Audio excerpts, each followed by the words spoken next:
Hi guys, Ken here from Backpacking Light, and today I want to talk about some of the gear that worked for me on the TGO challenge that I thought was just simply amazing for this trip, and I'll give a short explanation of why I think that. Sorry about the hair, just kind of works out that way. The first piece of gear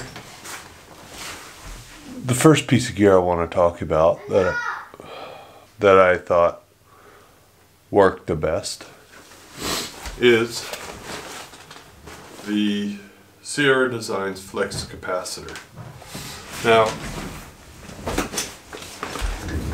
this bag for me, it was always a iffy kind of thing because it's so heavy, It's 1.2 kilos, I think, total for the large variation of it. It's not that bad, but with that said, it's not ultra light, and I definitely have lighter packs. Lighter packs that carry more. I have lighter packs just in general. But I found that this one just kind of grows on me because of the way it carries weight. The carrying system of the Sierra Designs backpack is perfect in my opinion. It's one of those that puts the, everybody talks about these heavy packs. If you buy the heavier pack, you get a better frame system and so on. And I think this one kind of puts that notion to rest, because this is, it's got the framing and the comfort of your most heavy, expensive backpacks. Oi. En jättetjock live. The Flex Capacitor, I think, probably has the best carrying system that I've ever experienced anyway. So definitely kudos to Sierra Designs here, because this is a fantastic pack in my opinion. So the packing pods are another one of those. Do I really need this? And there are still nylon versions being made right now. I can't tell you how they are. Just because I have the Hyperlight mountain gear variations, which I think are brilliant as they're watertight. So I'm not as concerned. Like, I had this actually on the outside of my pack liner. This is my food bag at the very top of my backpack. And it fit really well. I got about 5 days of food nice and tight in the 4400 large packing pod here. It rained a little bit, but because the pod itself is watertight, I didn't bother pushing it down inside my pack liner. The packing pods, just the way they save space, and they make that you can really put a lot of stuff in the area that these are made for. So once this gets formed out, like, I still got 3 or 4 days of food in it now, actually.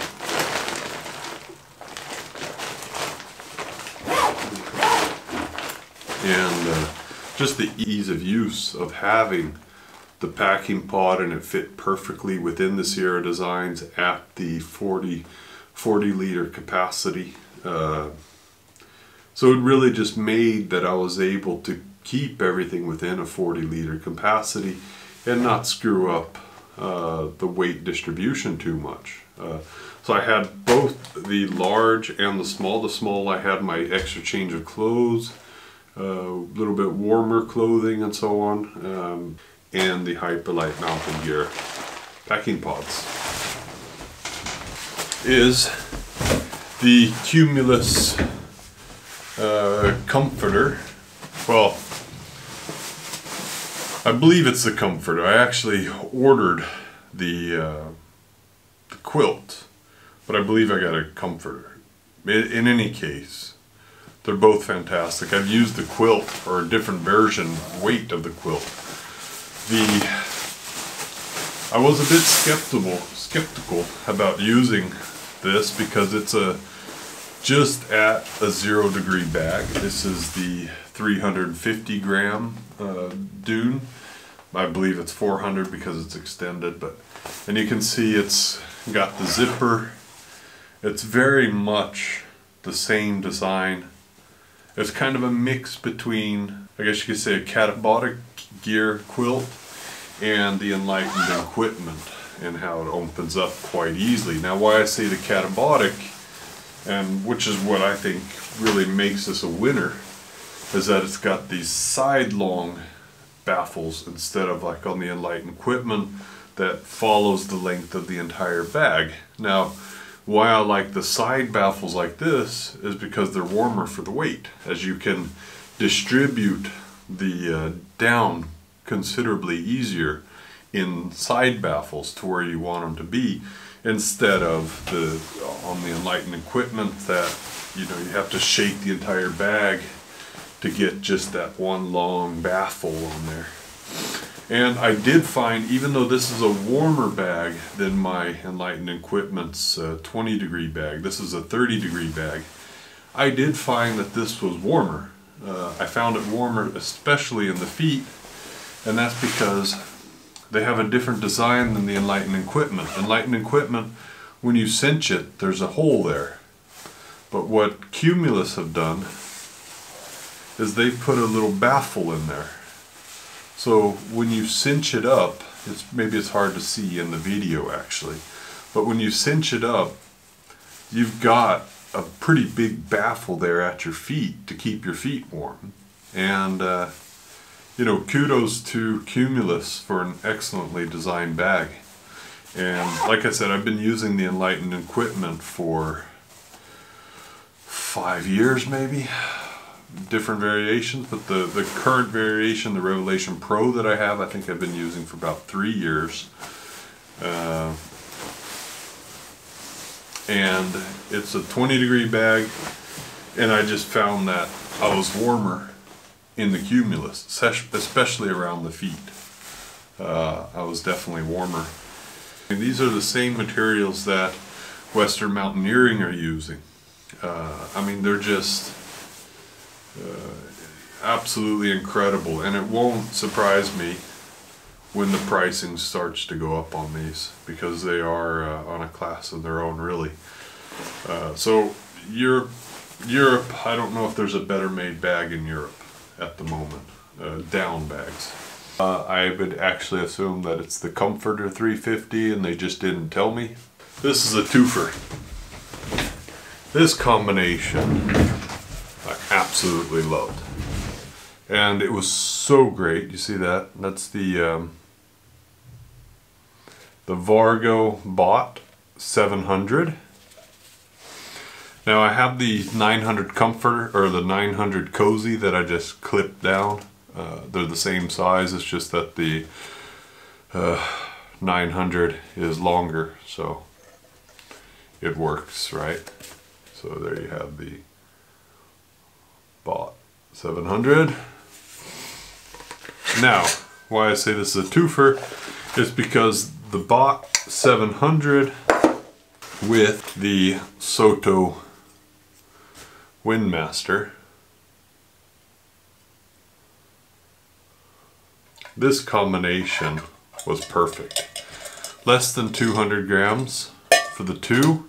I could cold soak something for quite some time, and then right when I'm about to eat it, warm it up, and I have myself one little container of gas can hold for the 2-week trip. You know, and I'm talking a 100-gram gas canister. And this one, even in the heaviest winds, it was outperforming anything else on the trail. There was people who had windshields around their jet boils, and this was still cooking faster, as it wasn't being as affected by the wind. It's an investment. It costs I mean, you can buy a jet boil for the same price you buy for just this. But I have to say, this to me is worth it. This is going to be my go-to for quite some time. As I've always been quite skeptical of gas burners in high wind, because they usually suck pretty bad. I mean, everything I've used anyway. I mean, I was testing it in high wind. I was basically just putting it in the highest wind, the most exposed areas I could find, put it there, and it was still cooking faster than the guys using jet boils around, you know, backpacks and windscreens and everything else.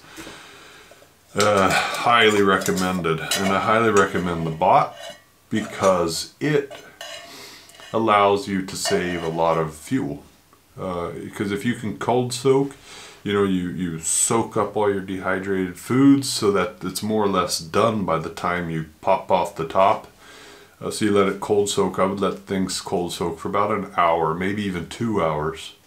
And since I do a lot of my own foods, this was perfect. If you make your own food and you usually have a problem of when you boil and it doesn't get completely rehydrated, so you're biting into these like little hard little broccoli bits and so on. It's not fantastic. So this just allows your food to be rehydrated for a considerably longer amount of time, and then you just boil it for about a minute or get it warm, and then you got yourself a nice warm meal. So this combination, the Windmaster and the bot, new favorite combination. I mean, I could say even the Canon G7X Mark II. You could see the video. I only brought this for video and stills, and I thought it did a great job. The battery held up quite well.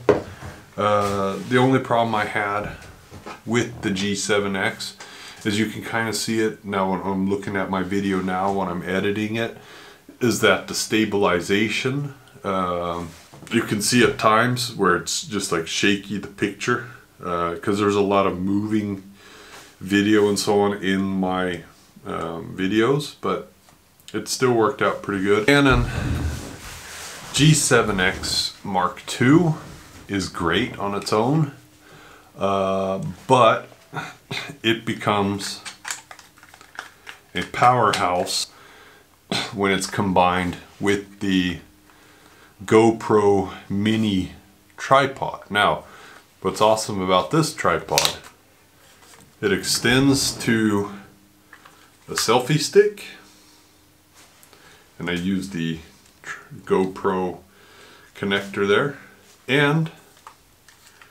it becomes a tripod as well.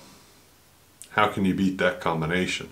This tripod selfie stick weighs 70 grams in this current configuration as you see it. The camera weighs 300 grams. So 370 grams, and I have a pretty good camera and tripod setup. So good enough. So there you have it. I think can't really think of anything else that really blew my mind as far as gear went. Everything else worked as it was supposed to. Yeah, but those are the items that really just stood out for me. So hope this helps. And my next video I'll do the equipment that didn't work so well for me and why. So cheers.